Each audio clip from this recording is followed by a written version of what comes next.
wanted to start by telling you a little bit about the Frisket that I put on here. This gray area that I have is in fact a product called Frisket, in case you're not familiar with it. And it's sort of like a rubber cement consistency. And what you do is you can either paint it on or you can splatter it. I've done both. So I've painted some on here and then I splattered some areas well. I would recommend to you that you use at least a number 8 round brush or a number 10 round brush. And don't use one of your good paint brushes, not one of your good watercolor brushes. Go get some old brushes out of the drawer, or go find some, or go get some cheap brushes, synthetic brushes from the art store to use for your Frisket. What I do is I simply splatter it on, and then what I'll do afterwards is I'll let it dry. It takes about 20 to 30 minutes for it to dry. Then if you want to clean your brush out, which I recommend, I would use lighter fluid. Just pour lighter fluid in the top of your cap here if you want, or in a little cup, and then just clean out your brush. Once it's clean, take a soap, a brush soap, a good brush soap with a conditioner in it, and just clean out your brush, and these brushes will last you a long time. So anyway, that's what I've done. I put a little Frisket on there, and what it does, it's going to protect the white space.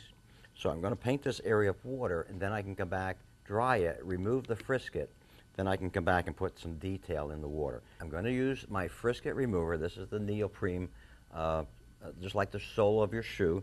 It's an eraser to remove the Frisket, and I'm going to do that right now. Now notice how I have the white of the paper showing now where the crashing waves are.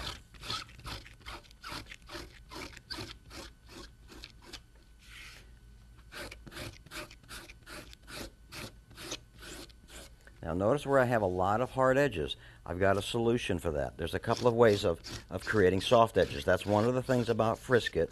It will leave some hard edges, but there's a way around that, and I'll show you.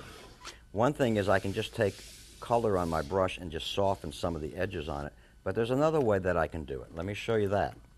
I'll take some Q-tips, just regular old Q-tips, and what I'll do is I'll dip them in water. Let me get some clean water.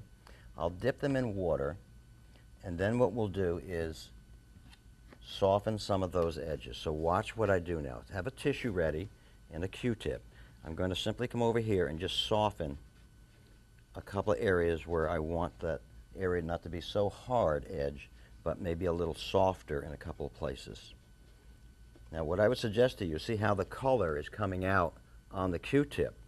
What you want to do is, don't be a cheapskate now.